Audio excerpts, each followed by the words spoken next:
తాను చేస్తుందన్నారు మంత్రి లోకేష్. వైసీపీ ప్రభుత్వంలో చేసిన అరాచకాలను తాను ఎట్టి పరిస్థితుల్లో మరిచిపోనని అన్నారు లోకేష్. తన తండ్రిని 53 రోజులు జైల్లో పెడితే తాను మరిచిపోతానా అంటూ ప్రశ్నించారు. ఈ విషయంలో తనకు చాలా క్లారిటీ ఉందని, చట్టాన్ని ఉల్లంఘించిన ఎవ్వరిని వదిలిపెట్టబోనని అన్నారు లోకేష్. హాయిగా మీరు మీ పని చేయండి అబ్బా, ఎర్ర బుక్ దాన్ని పని చేస్తుంది. అందుకే నేను మర్చిపోయా.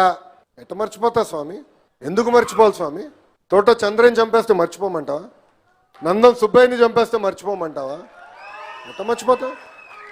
చంద్రబాబు నాయుడు గారిని 53 రోజులు జైలుకు పంపిస్తే ఒక కొడుకుగా నేను మర్చిపోతానా అని అడుగుతున్నాను. నాకు తెలుసు ఆయన పడిన బాధ, ఆవేదన ఇప్పుడు కూడా బాధేస్తుంది. ఎందుకంటే ఆ రాజమండ్రి జైల్లో ఎక్కడైతే ఆయన బంధించారో ఆ జైలుని అభివృద్ధి చేసింది చంద్రబాబు నాయుడు గారండి. 2 శిలాఫలకాలు ఉన్నాయి ఆ జైలు ముందల, నేను చూసా.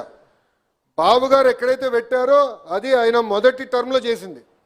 ఏ రూమ్లో ఆయన కలిసామో 3వ టర్మ్లో కట్టింది స్వామి. అది ములాఖాత్ బిల్డింగ్ కూడా కట్టింది ఎవరు? చంద్రబాబు నాయుడు గారు. అలాంటి పెద్ద ఆయన్ని 53 రోజులు బంధిస్తే బాధ ఉండదా? బాధ కలగదా? ఎందుకు వదిలి పెడతా స్వామి? మన పని మనం చేద్దాం, ప్రజల దగ్గరికి వెళ్దాం, చేయాల్సింది చేద్దాం.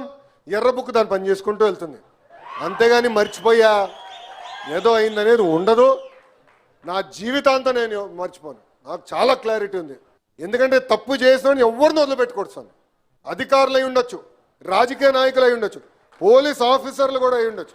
ఆనాడు చెప్పా, చట్టాన్ని మీరు ఉల్లంఘిస్తున్నారు, చట్టాన్ని ఉల్లంఘిస్తే మటుకు నేను వదిలిపెట్టాను, కోర్టుకి తీసుకెళ్తాను, కోర్టులో రుజువు చేస్తా మీరు చట్టాన్ని ఉల్లంఘించారు. నేను హెరాస్మెంట్ చేసే వ్యక్తిని కాదు.